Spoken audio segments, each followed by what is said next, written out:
This conference will now be recorded.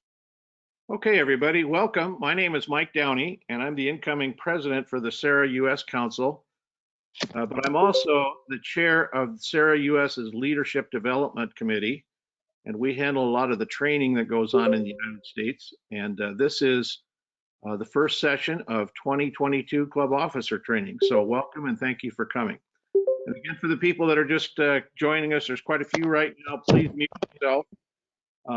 We're going to start with a prayer, as I always do, and I like to expose you to some different prayers. So this is one of my favorites. It's called Prayer of the Sick for Vocation. So if you just follow along silently, I'll read it to you. In the name of the Father, and the Son, and the Holy Spirit. Lord, you know my condition. You know my sickness and pain. You know too, Lord, the hurt and pain of all the world. Your healing presence is shown in a special way through the lives of priests. We need many, many more. We need priests to visit the sick, to cherish the elderly, to comfort the dying, to be with the poor and suffering, to be compassionate and sincere, loving and holy. Call men this day, O Lord, to live their lives as priests. Share with them your concern for us. Share with them your healing love, that they might know it in their lives and share it with all the people they touch. Call men this day, O Lord. Amen. In the name of the Father, and the Son, and the Holy Spirit. Amen. Okay, good. Let me get back to my slideshow here. Okay, here's a little overview of basically all of the sessions. We're doing session 1 today, and it's going to cover the big picture of Serra and US Vocations. We're going to talk a little bit about the mission and history of Serra, a little bit about Serra International, how it's organized. We're going to talk very briefly about the Serra Foundation, and then we're going to drop down to the U.S. Council. And finally, we're going to end with a discussion on U.S. priesthood vocations. And the other sessions are coming up here. You should be receiving reminders of those, but they pretty much follow the same pattern of Monday at 7, Thursday at noon, and Saturday at 9:30 Central Time, 9:30 a.m. So second one will be club operations, leadership, and the event planning calendar, and that is really focused on presidents, but it would be great for all club officers to attend that if they can, especially the program vice president. And then session 3, we'll talk about vocations and programs. We'll kind of split it into 2 parts there. And session 4 will be membership and communications. Again, we'll split it into 2 parts. At the bottom of this slide, I've mentioned here that we are not going to do treasurer training as part of this series. We'll do that separately in probably July or August. And also, we're not going to do the club foundation rep training, and that is going to be handled by the Serra International Foundation itself. So that's an overview. The objectives of this training are basically to provide information and ideas to help you make your upcoming year successful, but it's also to inspire you. And I do that by some readings I take from this book, To Save 1,000 Souls by Father Brett Brannon. And he has some little vignettes in the beginning, and it takes about 2 or 3 minutes to read these.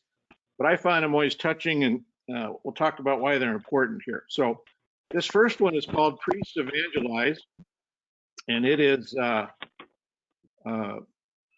well, I'll just read it. Again, anybody who's joined us, we've had quite a few join us. If you can mute yourself, that would be great so that we don't get any unwanted feedback noise.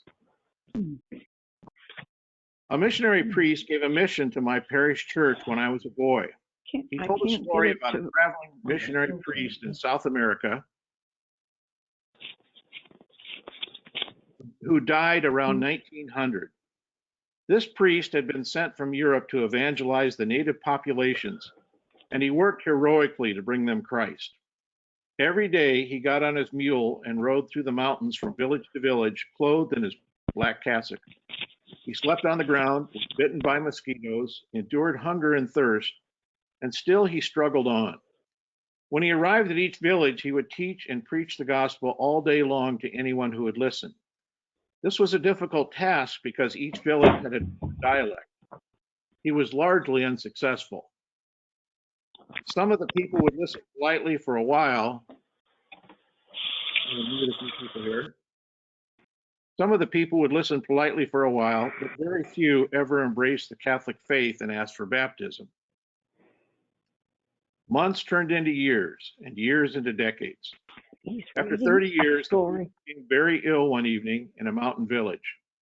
Realizing that he would die, he told the young Indian man who traveled with him from village to village, "I have been a failure.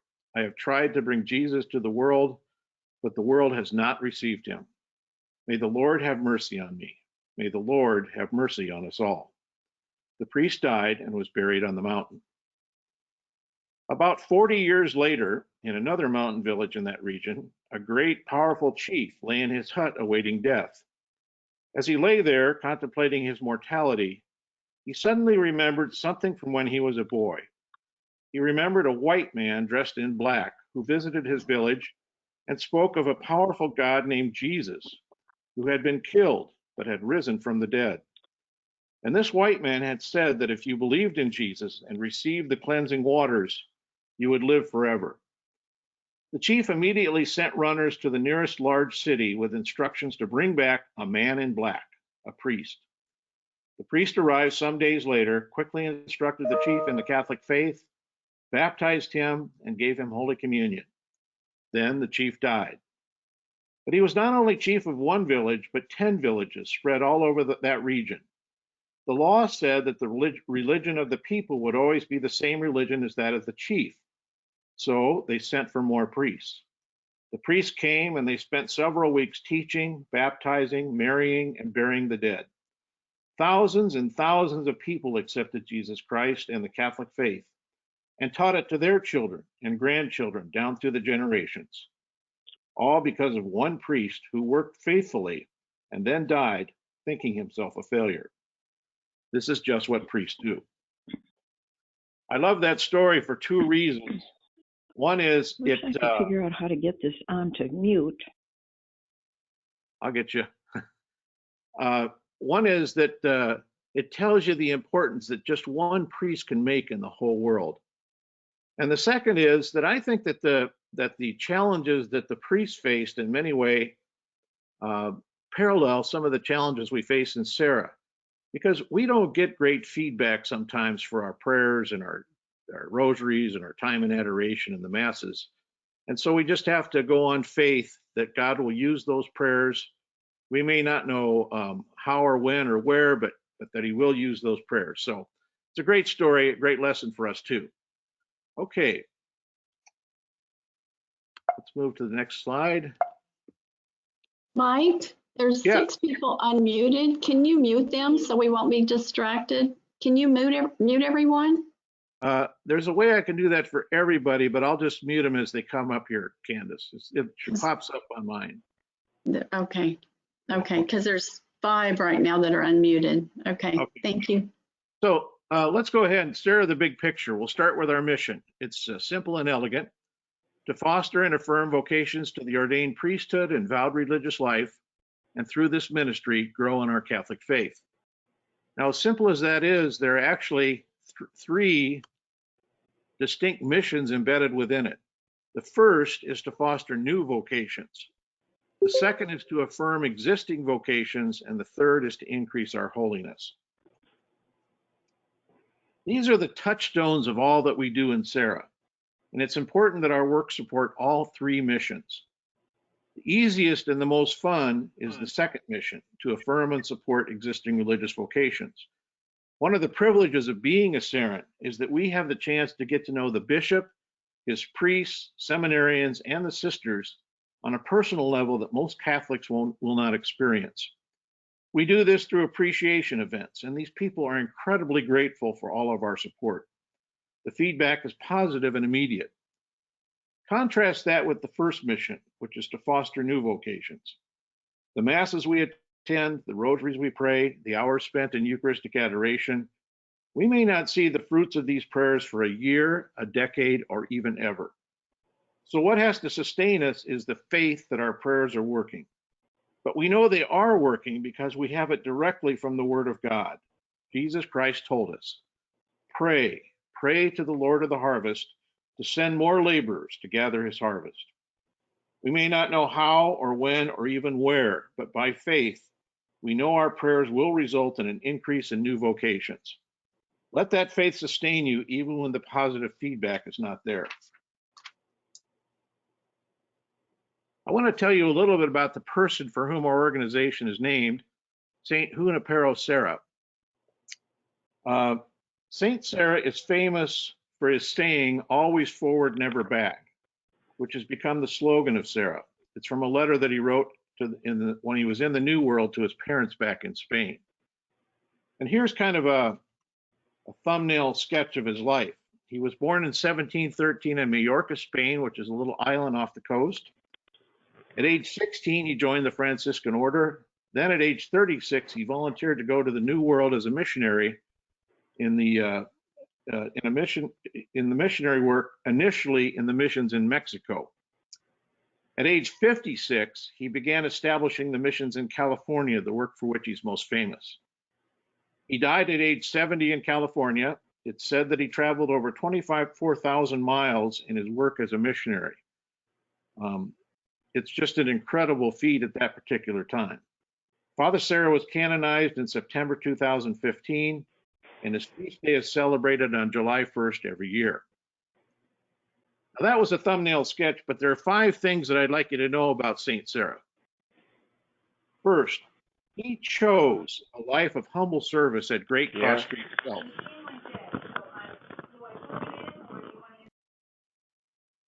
It's easy to miss the fact that for the first half of his life, Father Serra was not a missionary at all. In fact, by age 35, he had become a renowned professor of philosophy and theology at the University of Lulein in Spain. I'm guessing that was a pretty cushy job, especially at that time. He really had it made.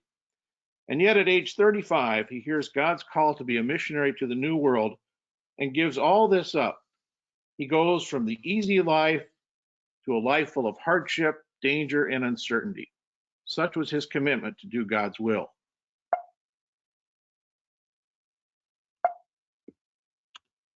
Oops, go back here. Second, he suffered constant physical pain during most of his life as a missionary, but he never let it stop him. After first landing on the east coast of Mexico, he set off on foot to Mexico City, 250 miles away. Along the way, he was bitten by either an insect or a serpent. His leg became terribly infected. It was swollen and covered with ulcers on the lower portion.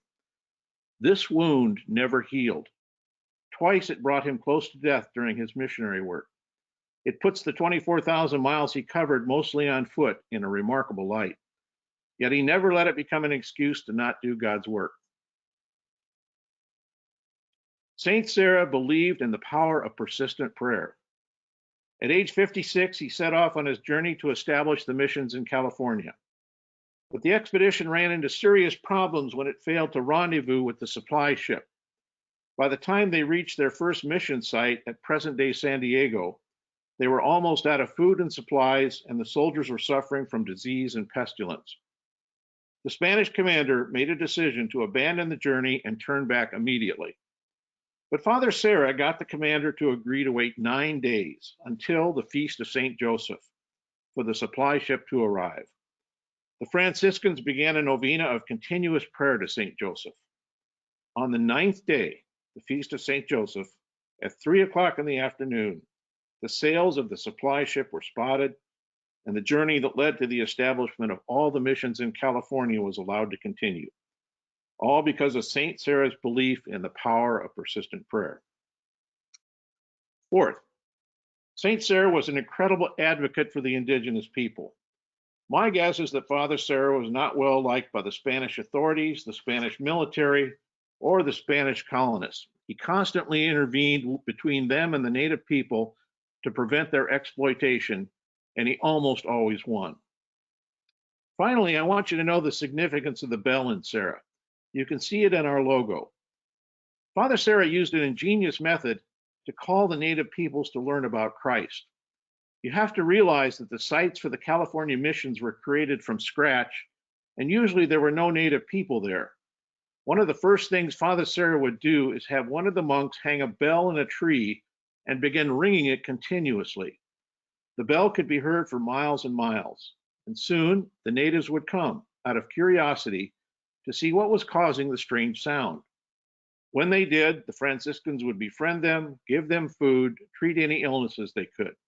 Then they'd send them back to their families, friends, and villages to invite all to come back to the mission. It was an incredibly simple but effective way to call people to learn about Jesus Christ. Always know this about St. Serra. We have an incredibly effective advocate in heaven for our vocations work. Okay, let's talk a little bit about the history of Serra. Serra started in 1935. It was started in 1935 by 4 lay Catholics in Seattle, Washington. In 1951, something very significant happened. Serra was aggregated to the Catholic Church. It became an official apostolate of the Vatican. And in fact, we are the only lay Catholic apostolate officially aggregated to the Church. Now, what does that mean? It means that we are under the structure and authority of the Vatican. And at all times, a cardinal is assigned to Serra for oversight and direction. Now, that being said, it's important to know that Serra does not have an exclusivity on vocations work. In fact, our role is to be leaders on vocations efforts. And we do that 3 ways. By our own efforts within our clubs, our prayer, fellowship, and service. By encouraging and supporting vocations efforts by other Catholic lay organizations, such as parish vocation committees, and the Knights of Columbus, who do terrific work for vocations. These folks are not competitors. They are our teammates, and we want to do everything possible to make their work successful. Finally, we lead by engaging all general lay Catholics, even those who may never be Serrans, in creating a culture of vocations by engaging them to pray for vocations.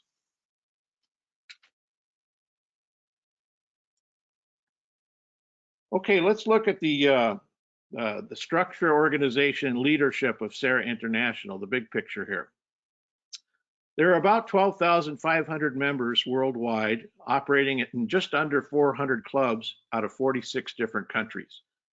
Serra International is organized primarily into councils. There are 10 councils at present, of which the U.S. Council is one.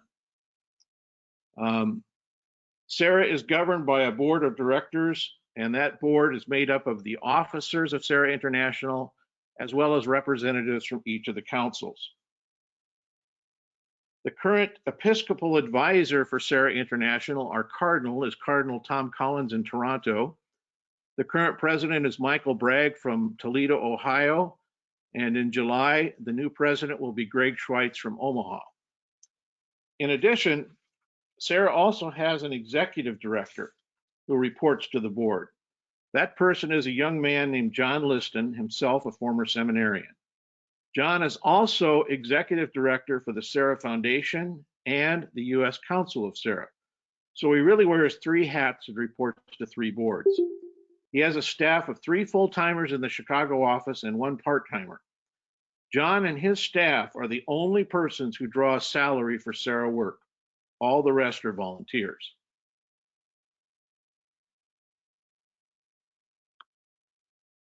I'd like to give you a little bit of a picture of a financial overview of Serra International. This slide is really just intended to show you how we've operated in the last few years. And I'm not going to spend a lot of time talking about the numbers. The numbers are all rolled up, and basically, because of the way our audit is done, this reflects all of Serra International, all of the U.S. Council, and all of the Serra Foundation. But there are 3 things I'd like you to take away from this. The first is that it's run in a very fiscally sound way.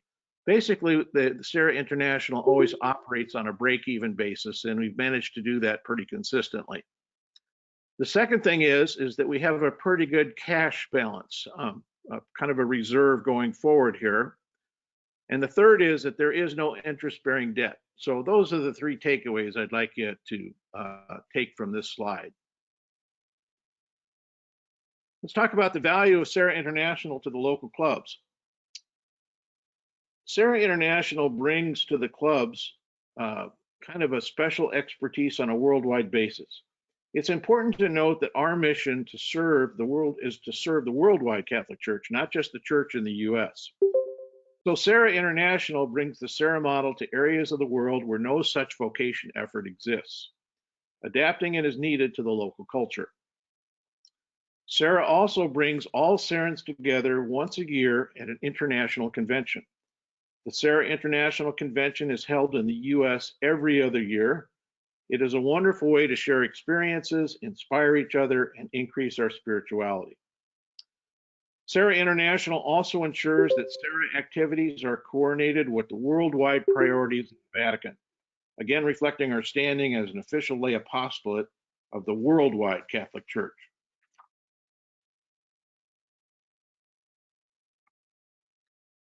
I mentioned the conventions. I think most people are aware of this, but we have a convention coming up July 14th to the 17th in Toronto, Canada. And also our convention site for 2023 will be in Thailand. And the Thailand folks will be presenting in Toronto to show people what they've got planned for us after this coming Serra International Convention. Okay, that's Serra International. Let's talk briefly about the foundation. The foundation is the grant-giving arm of Serra. And it's technically an independent legal entity. It has its own board, but the board is made up of leaders from Serra International. So it kind of operates through Serra International. And it has a threefold mission statement that closely parallels the mission statement that we have for Serra itself. So the first is to fund programs that foster and promote new religious vocations. The second is to fund formation programs for men and women in consecrated religious life. And the third is to enhance recognition of Serra International. This slide has got some information that's a year old now. I tried to get it updated, but I couldn't in time for this session, but I think it's still good to know. Since 2005, Serra has given over $3 million in grants to advance the Serra mission. They have about 2.6 million in assets invested as of the end of 2020. And for your information, all assets are invested according to the guidelines of the U.S. Council of Catholic Bishops to ensure consistency with our teaching and values.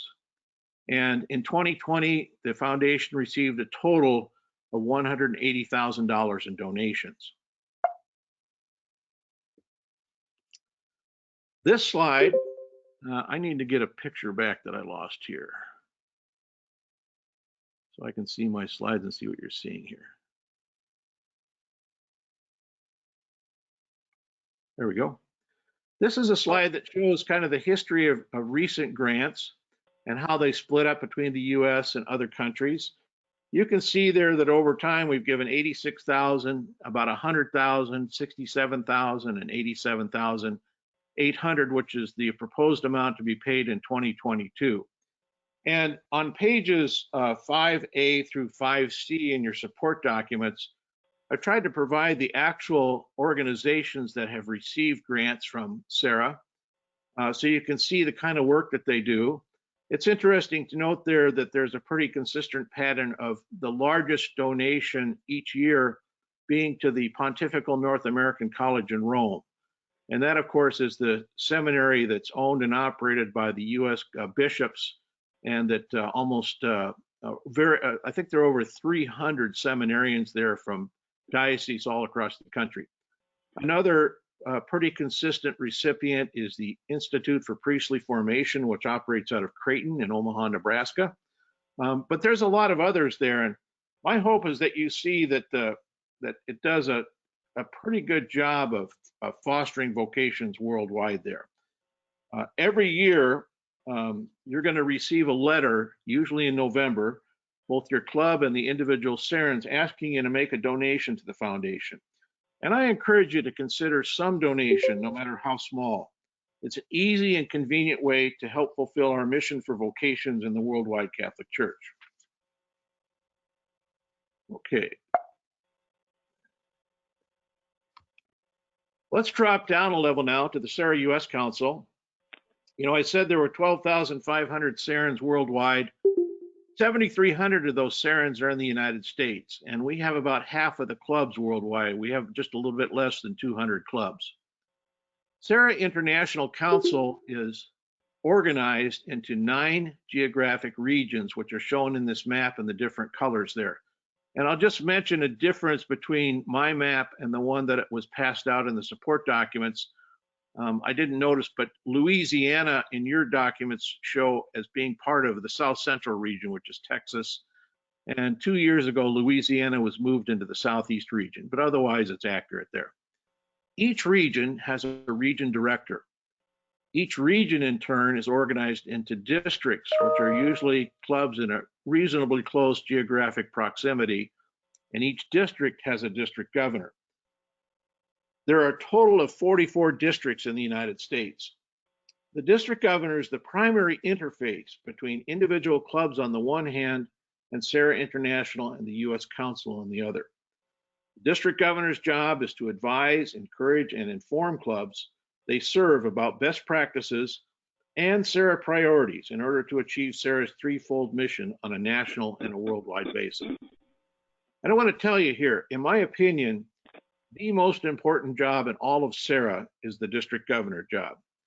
The district governor, if they're doing their job correctly, they help the clubs understand that they're not operating on their own, just in a little foxhole on the vocations effort, that they're part of a much bigger effort that's going on, especially in the United States, but worldwide as well. And for me, all the positions I've held in Serra, district governor is still my favorite. It's the one where I have felt the most joy doing God's work. So it's a very important role, and I ask you all to support your district governors and to consider being one in the future if you want. Like Serra International, the U.S. Serra Council has a board made up of regional directors, each of the 9 region directors, and council officers that include the president, treasurer, vocations vice president, programs vice president for membership, and vice president for communications. The current president of the U.S. Council is Richard Arians from Minnesota, and I'll be stepping into this role as of June 1st. Here's a financial overview of the U.S. Council of Serra. These numbers are much more accurate in my opinion. They don't have a bunch of rolled up numbers in them. But again, you can see here that Serra US, just like Serra International, attempts to operate pretty much at a break even. And again, there are 3 takeaways I'd ask you to look at from this slide. One is that we are managed in a fiscally sound manner. Second is that we have adequate cash reserves going forward. And third is that we have no interest-bearing debt. Let's talk about the value of the U.S. Council to local Serra clubs. First, it's the repository of the wisdom of Serra. At present, this is shared primarily by extensive training for the club officers held bi-monthly by conference calls in the areas of vocations, programs, communications, and membership. It's also a source of new ideas and problem solving for clubs. The U.S. Council holds what is called the Serra Rally each year in January to train club presidents, district governors, regional directors, and any other interested Serrans. The rally is filled with new ideas for clubs and great discussion concerning issues all clubs face at any one time. Also, the U.S. Council, in conjunction with Serra International, publishes a great quarterly magazine called the Serran, a hard copy of which is mailed to all Serran households. Third, the U.S. Council communicates the vocations priorities of the U.S. bishops to local clubs. The U.S. bishops currently have 3 priorities for Serra clubs. First is to have Serra clubs support vocations awareness events in parishes through the 4 annual vocations awareness events that we celebrate every year. And those are Priesthood Appreciation Sunday in September, National Vocations Awareness Week in November, World Day for Consecrated Life in February, and World Day of Prayer for Vocations, which is always on Good Shepherd Sunday following Easter. And what the U.S. Council does is we prepared quite a bit of support materials for each one of those, as well as some other events that happen during the year. We'll talk about these a little bit later, but it's one of the important things that the U.S. Council provides to clubs. The second priority of the U.S. bishops is the Newman Connection. This program was actually started by Serra. It was called College Connection for Catholics, for those of you that have been in for a while. and it's an effort to keep young Catholics connected to their faith when they go to college. It's important because so many young Catholics fall away from the church when they go to college. Yet studies show that this is an age when many religious vocations are discerned. Serrans support the Newman Connection by gathering and providing names to the Newman Connection database of graduating high school Catholics, which the Newman Connection then forwards to the Catholic youth ministries on their campuses so that incoming students can be contacted immediately to get involved with the Catholic Church on campus. A third priority of the U.S. bishops is to have Serra U.S. develop web resources, a sort of digital toolbox for diocesan vocations directors to use in their vocations work.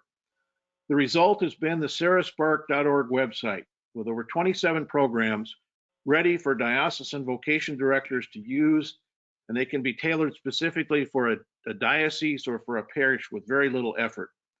It's constantly being updated and refined based on input from the vocations directors. Almost a third of the vocations directors are new in the U.S. each year, and there's no real training to be a vocations director. Oftentimes, priests are plucked from parishes or high schools and dropped immediately into this important job. Through serraspark.org, Serra US fills a critical role in making vocations directors effective.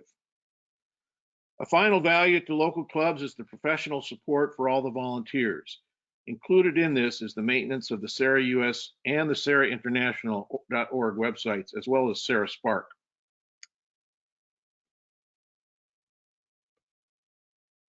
I have a slide here, which I just put in here so that you have a reference document for this. I think everybody knows this, but I think sometimes it's good just to have it so that people can look it up if they forget.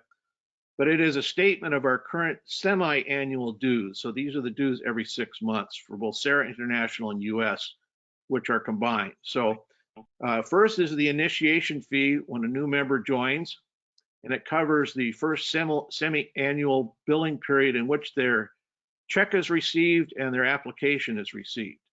And this is important for you to remember. I think sometimes club treasurers have a tendency to pile these up before they send them in to the Serra office.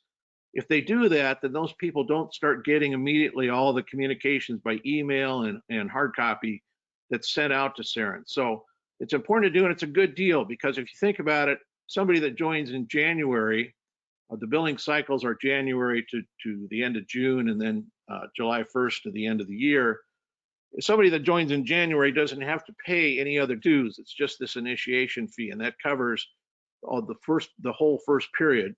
But again, it just depends on when they join. If it's January, they're getting a really good deal. If it's June, they're getting just a free month there. So one of the other things you get with the initiation fee is a new member kit. That has a book about the Call to Holiness programs. It has a little bit about Serra. It has a certificate, and it has a membership pin that's very nice.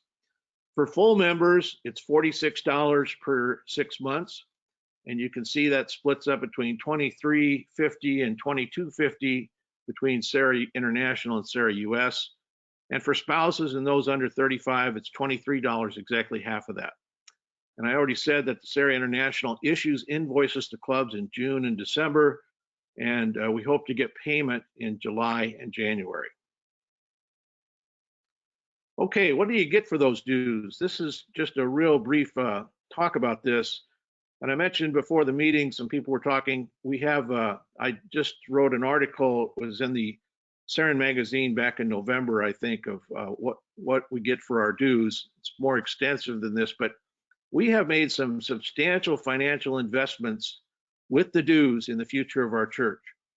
The first one is the Newman Connection. I already mentioned this, the College Connection for Catholics. Serra started that. And for a time, we were putting $25,000 a year into keeping that database up. We felt we really couldn't sustain it or do it justice. So with the bishop's consent, we moved it over to the Newman Foundation, and they took it over. And now they're spending $275,000 in their annual budget to manage that program. serraspark.org, we've already talked about, but there's been a lot of investment in it. If you look at it, and everybody should look at that website, it is one of the most professional, well-done websites that I've ever seen. And we put a lot of effort into upgrading it, updating it, and also to making sure that the links still work. So we go through it every once in a while. We test every single link in that website to make sure that the link is still active. Then there's something new that we're trying. It's called the Ignite program, but it's Parish Vocation Ministry Training. And what we're doing is offering a free day of training to dioceses that can pull together 3 to 5 parishes from their diocese and 3 to 5 Catholics within those parishes who would be interested in starting parish vocations ministries. So again, there's no charge by Serra to do this. The diocese is asked to come up with a location and a light lunch for the people attending, but it's a wonderful way for us to get the SerraSpark.org tools pushed down and used into the on a parish level. A recent initiative by Judy Cousins, it was an inspiration of hers during a Eucharistic adoration, was to start a 7 Serrans prayer team for all the vocations directors in the U.S. And that includes vocations directors in dioceses that do not have Serra clubs. So we have many Serra clubs that have established these teams, and some are praying for their own vocations directors. Some have more than one team, and they may be praying for a vocations director all the way across the country. But it's really a cool program, and I think it was really designed to, as I see it, it's spiritually protecting one of the most important links in the whole vocations effort, which is the vocations directors themselves. We also spend a considerable effort to build partnerships with Focus, that's the Fellowship of Catholic University Students, NCDVD, which is the Diocesan Vocations Directors Conference, NCYC, which is for youth, and many others there. And then finally, this last 2 years, we've been running Serra Meets during the pandemic to make sure that we can continue people that want to see what's going on in Serra and keep stimulated and keep momentum going. And that's been a great program for us. So there's been a lot of good things that have been accomplished by DUES there. Okay, this slide is, I usually have a slide in here for the council priorities for the upcoming year based on the president, who the president of the council is. So these are mine, and there are 5 that I put forward here, and I just basically presented these in final format to the U.S. Council Board last Saturday at a board meeting in Omaha. The first one is to strengthen the culture of vocations in the Hispanic communities. What we're trying to do there is to get Hispanic Catholics praying so that we foster more Hispanic priesthood and religious vocations. That's the most critical shortage of priests in the U.S. church at the current time. Second, we want to increase use of the SerraSpark programs in parishes and schools nationwide. And there are a lot of programs that are going on, kind of different tests of how to do that. One is Serra Sprint, which is Margot Getty's program. One is the Galilee program in Detroit by Bob Beret. He's having some great success there. But I think that the one that has the most, can have the most impact in the shortest period of time is our Ignite program, the Parish Vocation Ministry Training. Because there, we're not attacking it on a parish by parish basis, we're attacking it on a diocesan basis. And I think there are 15,000 parishes in the United States. I don't know how many Catholic schools, but there are 200 dioceses. So when we do that with a diocese, we're hitting a large number of parishes, and the diocese is sort of pre-qualifying the parishes where there's people that are of interest to it. So I think that'll be a major focus on that priority. Third priority, we want to encourage clubs to better inform and seek input from their bishop and vocations directors regarding their club activities and plans. We're going to talk some more about that in session 2. Fourth priority, we want to increase the number of young Catholics in the age 45 to 55 joining Serra clubs. Now, I'm all for young Catholics that are less than 45, but I think that 45 to 55 is when people are becoming empty nesters and they're beginning to look for a different set of values in their life. I think it's a great time for them to join Serra. We have not done a good job of approaching those folks, so we have some strategies in place to do that. And finally, over the next 2 years, I'd like to see Serra US charter or restart at least 5 new clubs. That may seem like a low goal, but we're well on the way, I think, to accomplishing it. But it takes a lot of things to kind of fall into place that are not in our control. You have to have a really gung-ho bishop. We have to have a gung-ho vocations director, and we've got to have some gung-ho boots on the ground, lay Catholics. And the problem is a lot of them haven't heard of Serra and don't know what Serra is. So it's a major effort. But those are my 5 priorities for the coming year. There are also some challenges for Serra that we just need to recognize. They're sort of like potholes, I think, that we have to work with as we go along our path. But the first obvious one is the COVID-19 impact on clubs, meeting, and membership. I think we did a great job of coming through COVID-19 and maintaining our momentum, but we still have a lot of clubs that are kind of slowly coming out of what I'd call hibernation there and starting to meet again in person. A second challenge that we have to be aware of is we have a visibility awareness problem in most parishes. Too many Catholics don't even know that Serra exists, and even fewer know that Serra is all about vocations work. We have a name confusion problem in Serra. We are too often confused with the Sierra Club. And some clubs have taken the step of going with a Saint Serra now to try and make a distinction there. I think that's a good step. But I can't tell you how many times I've been at a club meeting and there may be a seminarian that gets up and thanks the Sierra Club for their prayers, and I just shake my head and I think, how are we ever going to beat this thing? So maybe some of the name changes that we're looking at can do that. And finally, we have a very limited Hispanic and other ethnic representation. The Hispanic is particularly important because that is becoming the majority of the Catholic Church right now. We'll talk about that in a second when we talk about vocations. Okay, that's the big picture of Serra. Any questions or comments? And I just want to remind you that you need to unmute yourself in order to be heard. Take a little pause here if you can do that. Any questions or comments on that?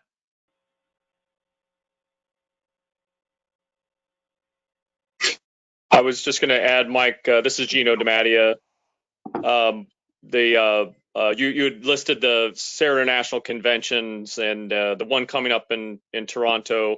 If people are really hoping to go to that, they should get on the ball and start the process. If they can register within the next few days, they'll take advantage of an early registration discount. Yeah, I think it saves you $100 if you register by the end of the month here. So, but after that, it's $100 more. Great comment, Gino. Thank you. Anybody else? Mike, this is Lou Eicholt in Cincinnati. Is this program that you're showing us downloadable that we can use at an annual meeting? Yeah, I tell you what, I'll record it so it will be a YouTube. And then also what I do is I put the PowerPoints that I use up on the serraus.org website. If you go on that website, that's the home page. You click on the leadership tab and select club officers, district governors. That's a page where I put almost everything that people have ever asked me for. And some people want the PowerPoint so they can make adjustments or modify them some way. That's fine with me. So that stuff is going to be available. Thank you very much. Anybody else? Michael, Homer Radford, Kansas City. I saw, looking at your financial figures, I've noticed the last 2 years we've had a growing end of year cash or current cash balance. Is there anything particular attributed to that? Have we received bequests from any estates, or just a matter of change in operation? Do you have any clue on that? Hold on here. I'm going to try and go back to those so everybody can see those. Here's the Serra US, and actually that cash number hasn't changed much. But most of that cash came from the bequests of 3 individuals who left a considerable portion to Serra in their wills. But we've done a pretty good job of maintaining that amount around 200,000 for as long as I've been working above the club level in Serra. Yeah. Let me see if I can get back to the. I think that's something that could be mentioned at least once a year as people our age are reviewing our financials, maybe reviewing our wills and such, or life insurance policies, that we could consider. It'd be a nice thing to at least tithe 10% to the church in various organizations, one of which, of course, we'd love to see as the USA Council or Serra International. I agree. And the foundation, I think, has a better effort to do that. And their direction, of course, is to contribute to the foundation. But some people just decide to contribute directly to one of the operating organizations. So it's a good comment, good Thank you. idea. And then this is the Serra International Financial Overview. See there that the cash balance has grown there. In part, I think that that is because we did not have Serra International conventions. We had to cancel the one in Louisiana in 2019, and the one in 2020 was unusually financially successful. It seemed like everybody wanted to come to it for once, but the Serra conventions typically, I think, are money losers. You know, we want to encourage people to come, so we kind of subsidize the registration fee. When you don't have those, you're able to build a little bit of cash there. So we'll see how that holds up, but the direction, the trend is because of the travel. That's right. That's right. Thank you. Let me see if I can get back to where I was. I think this is Judy Cousins. I think we should also mention that there is a second Serra event in January at the rally. I don't think I heard that one.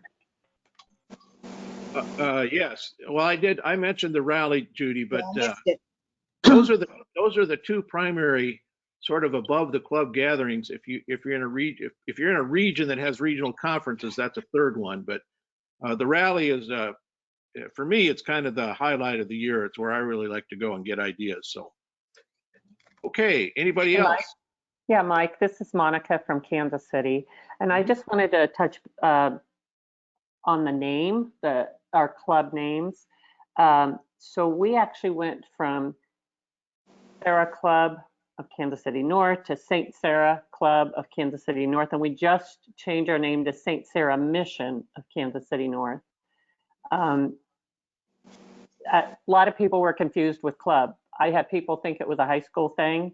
I had people think it was, you know, a very exclusive thing. And of course, before adding Saint, that it was the Sierra. Why are we interested in animals? My God.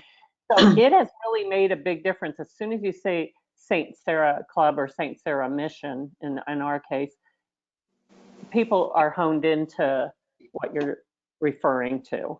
So I just wanted to throw that out there. It already, we just done that with the St. Serra Mission, and it's already, when I talk to people, they know what we're talking about. So I just wanted to put that out there. It's been good for us. Good comment, Monica. I have been chastised a little bit for encouraging clubs to be more broadly minded in their club names. I think that's going to be studied by the Serra International Group, and they're going to try and come out with some standards. They're afraid of having too many different names out there, so that people may get mixed up as to what's really there. But frankly, I think those are all steps in the right direction. So, okay, thank you for sharing that. Anybody else? Okay, we're going to go ahead here and talk about the status of U.S. vocations. And the long and the short is, it's important for you to realize that the shortage of priests does remain a real crisis in the United States. We've had a lot of good things happening. I'll show you a slide in a second that shows that we've had steady priesthood ordinations for the last 25 years, as well as a steady number of graduate level seminarians. That's really important, I think, especially given the headwinds that the church has faced in the last 25 years. But the long and the short is this, is that due to death and retirement, the total number of diocesan priests is still declining. And we're actually down 30% since 1965. If you put with that the fact that the U.S. Catholic population has increased 50% since 1965, you get a sense of what a real crisis it is. And a final note is that the church has really changed a lot since Serra started. It's now 35% of U.S. Catholics identify as Hispanic, but only 5% of our priests are Hispanic. And most of those were not born in this country. So we have the most dire need is for Hispanic priesthood vocations from within the people that are born in the United States and are bicultural and can serve both sides of the church there. Here's a graph that I like to show. This is kind of documents what I just said. For the past 25 years, We've had a pretty steady trend. The black line there is the most important one. That's the major seminarians in the United States. A lot of people focused on the big drop off in 1965. And I just comment there, we had Monsignor James Shea give a great presentation at the Serra rally 2 years ago in Ventura. And he basically said that the church has undergone a real change of environment. You know, up until about the 1970s, our country was still very much committed to Judeo-Christian values. And then in the 70s and 80s, those came under just constant attack, and they're still under attack now. And he kind of defines it as, or he related it to, in the pre-70s and 80s, we had a tailwind. We could almost just coast. But now we have a fierce headwind. And I think the fact that we're holding our own in terms of the number of priests and seminarians is a great sign there. This little chart here, box, it just shows you that just the numbers, you know, it's good to look at this from 1995 on. And basically, if you look at the number of new priests, you can see there that pretty much we've been in the 450 to 550 number of new priests per year that have joined the church. But if you look at the total diocesan priests, you can see that it has constantly declined every single year. And it's down basically to about 60% of what it was at the beginning of 1995. So that's the challenge that we face. And again, that's due to a loss of priests due to death and to retirement there. One last thing I want you to know here, because you are a Serran, is just some basic facts about vocations. The most important one is to realize that the Holy Spirit calls the vocation, not us. Our job is to create a culture of vocations in dioceses so that the calls can be heard. One of the important things that was identified in this book by Father Brett Brannon is that the key influencers for new priests are other priests. And so I think that makes it important when we do our Serra Club events to make sure that we do events that bring young people into contact with priests. And I mentioned as an example, a lot of clubs have a golf outing where it's basically with the priests and young people that are considering a vocation. The time of most serious consideration is age 17, and that's why the Catholic bishops are so keen on this Newman Connection. They feel like if we can keep young people when they go to college connected to the Catholic Church, and they have a call, there's a lot better chance of that call being heard. New priests have identified time spent in Eucharistic adoration as a real key to their discernment. For that to happen, there has to be Eucharistic adoration, and that's something that Serrans can support. This is a long-term statistic, but 60% of priests were altar servers. And I just saw a report last year that said that in the newly ordained class of last year, 78% of the priests were altar servers. So it's a really target-rich environment, and it's one of the reasons that a lot of clubs have altar server recognition and awards programs. On average, 50% of seminarians discern out. And it's important for Serrans to realize this is not a failure rate. Discerning is a process of trying to identify what God is calling you to. And discerning out is part of that process for some of the people that are seminarian. But I would make note of this. A lot of the people that discern out become incredibly strong Catholic lay leaders in the church. In my own diocese here in Des Moines, Iowa, I could name 4 people that had key departments that were all former seminarians that I remember praying for, but they're doing God's work in a great way right now. 92% of priests are happy being priests. And while the priesthood is not a career as such, it's interesting to note that there's no other career in the US that has anywhere near that kind of a ratio.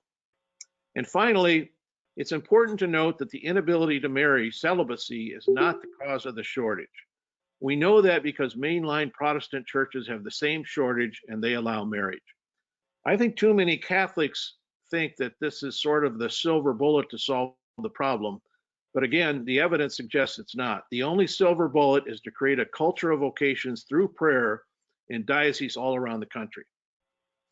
Okay, I have one last slide here I want to talk about. This is a new slide from last year. want to talk about the Beret Society.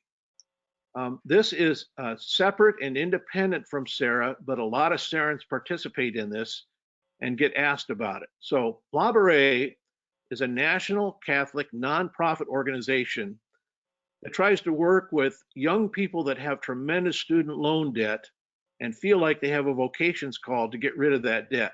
The problem is this, is that the convents and the diocese can't take on that debt for those students. So basically they require, before a vocation call is being accepted, they have to do something to get rid of their student loan debt. So what the Beret Society does, we have mentors and we mentor prospects in cash management and also spiritual donations and alleviating their debt. So what happens is the prospects reach out to individuals like Serrans or others for a contribution to the Beret Society, not to their own debt. And then the contributions that are made to the Beret Society are tax deductible for the individuals making them. And the individuals who solicit them, who have the student debt, receive kind of a credit for contributions, but Beret in the end makes a decision of how they hand out any of the donations that are provided there. So that keeps it so that the donations are tax deductible, which they wouldn't be if people just gave individual money to help pay for students' individual debt. So it's a good program. I think a lot of people, Greg Schweitz has been in it for 4 years, and he as a mentor, and he just loves it. But just want to make you aware that I kind of view us as operating side by side on the vocations effort, except that Beret is very targeted to young people that have a lot of student loan debt, but still want to go on and have a vocations call heard. Okay, last 2 slides. Last year I put up a whole bunch of these slides. I just want to supply these, not because the content on a specific area is so important, but as a template for something you might think about. When I was a district governor, I started collecting information about the number of seminarians, and my district was Iowa, and there are 4 dioceses in Iowa: Davenport, Dubuque, Des Moines, and Sioux City. And I just started to track how many seminarians there were in about the middle of the spring. And part of that was to see trends. But part of it is, if you ever go to Serra events, a lot of times people like to say, well, we have this many seminarians, and we have this many. And there's sort of a pride in having the most. But one of the things that does not take into account is the number of Catholics in the diocese. And so this second slide is a way to kind of equalize here. And what it is, it's basically converting the number of seminarians as an absolute number to the number of seminarians per 100,000 Catholics in the diocese. And if I just flip back here to if you look at the chart here, just the number of seminarians, you look at this and you think, boy, Dubuque's really doing great. They're much better than everybody else. You might ask, maybe we should do what they're doing. But if you look at it on a per 100,000 Catholic basis, the fact of the matter is that Dubuque has 200,000 Catholics, where the other 3 dioceses in Iowa have only 100,000. And on that basis, Dubuque kind of just falls into a norm there. So it's very interesting to look at this. I used to do this for the central region, all the 18 dioceses, and probably one of the highest clubs in the United States is in the central region. It is the Lincoln, Nebraska Club. And their number of seminarians per 100,000 Catholics is 44. It's just an unbelievable number. So they have always consistently been high. And I think we could use information like this to kind of decide, where we look for good ideas. But I wanted to present these mostly as a template that'd be easy for you to do, and hopefully you can understand that. So, okay, are there questions about US Vocations or comments anybody wants to make? Remember, you have to unmute yourself. Michael Homer again. Hate to be a pest. No. In the old Region 9, before it was Central, we always kind of focused on Wichita. We knew about Lincoln, but we also focused on a long-term basis on Wichita Diocese. Do you recall their numbers? Wichita, the last time I did it, had 39 per 100,000. Right. Clearly an outlier, clearly unusual. Yeah, thank you. Yep. I actually think it would be interesting. I've been thinking about trying to do this myself, is to see if I could get the Catholic populations of all 200 dioceses in the United States. And then the difficult thing is to get the number of seminarians at a point in time. Yeah. And do that conversion so that we could kind of look and see, where are we doing great and where aren't we doing great? So, Yeah, maybe NCDVD or the USCCB could take on that task. I've asked them and they won't. Nice try. But they think it's a great idea if I do it. Good presentation, Michael. Thank you very much. Okay. Hey, Mike, it's Lawrence Freeman in Kansas City. Is there any data on the diaconate in that same period of time? Any growth in the deacons? No, I mean, if there is, I haven't seen it, Larry. So, yeah. Okay, Thanks. I had a chat question. Somebody said they're not seeing the slides. I hope you did get a chance to see them eventually here. That was Kathy Rogenbuck to me. But again, these are going to be posted both in PowerPoint format, and there'll be a YouTube recording of the session that anybody can look at their leisure. So, any other questions or comments? Mike, this is Candace.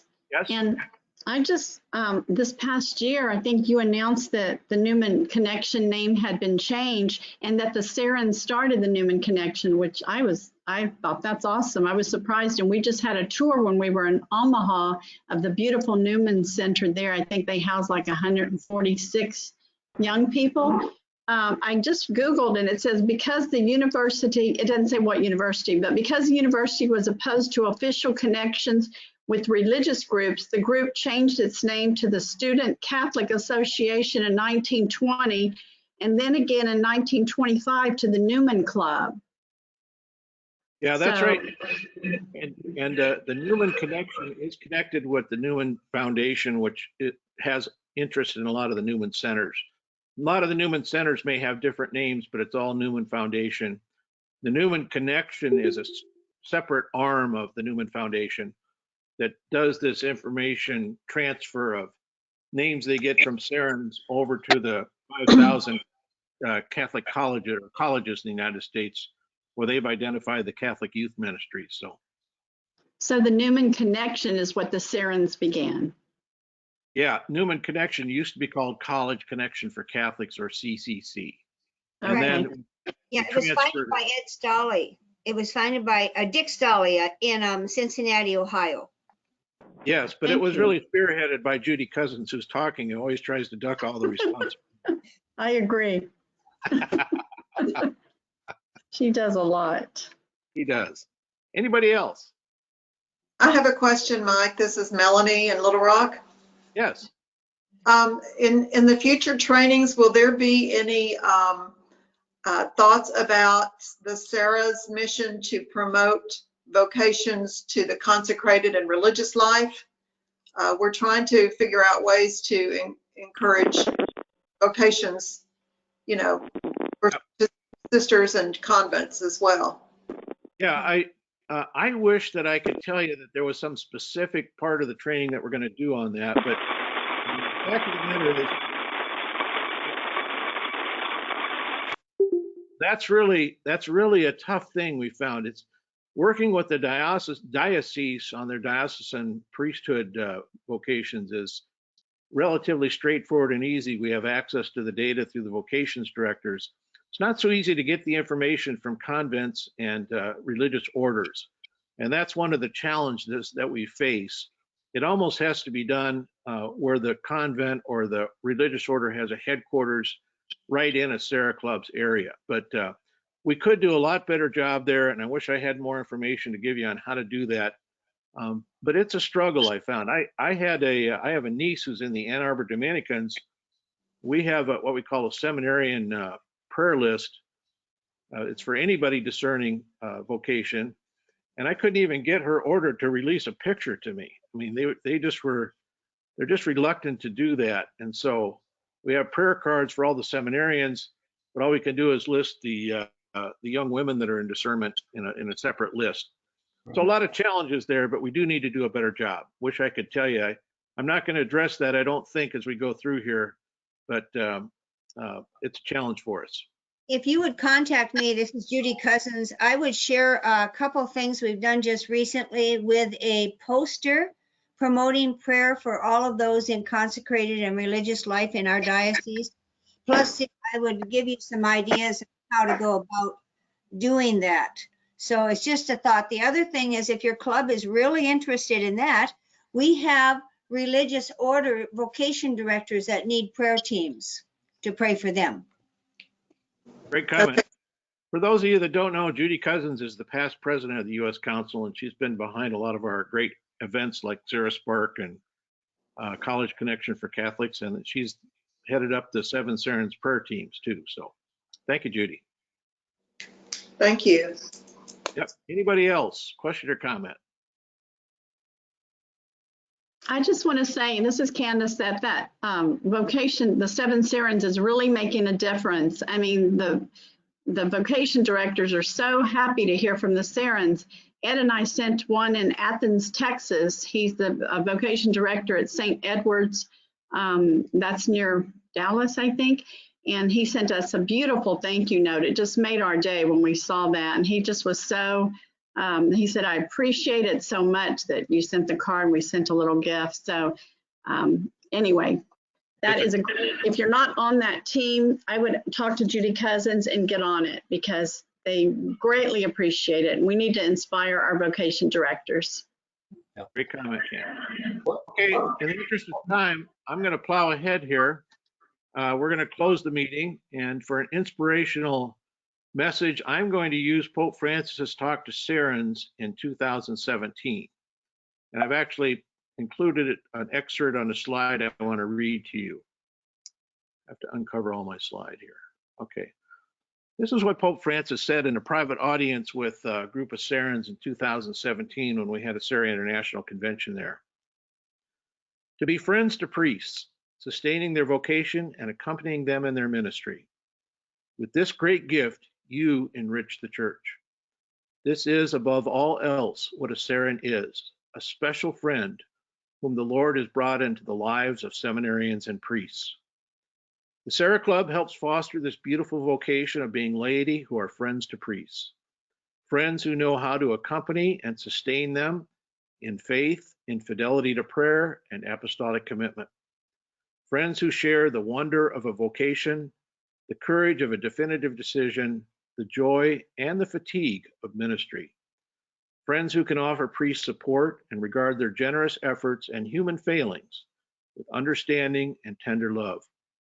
In this way, you are to priests like the home of Bethany, where Jesus entrusted his weariness to Martha and Mary, and thanks to their care, was able to find rest and refreshment. The church and priestly vocations need you. That last line always makes the hairs on the back of my neck kind of stand up and realize how important we are in Serra and the importance of our mission. Okay, I'm going to finish with a prayer here. Okay. And for the closing prayer today, I'm going to use the Serra prayer for the perseverance of vocation. So if you would follow along silently with me, in the name of the Father, and the Son, and the Holy Spirit. O God, you have constituted your only begotten Son, supreme and eternal priest, for the glory of your majesty and the salvation of mankind. Grant that those whom he has chosen ministers and dispensers of his mysteries may be found faithful in fulfilling the ministry they have received. Amen. In the name of the Father, and the Son, and the Holy Spirit. Amen.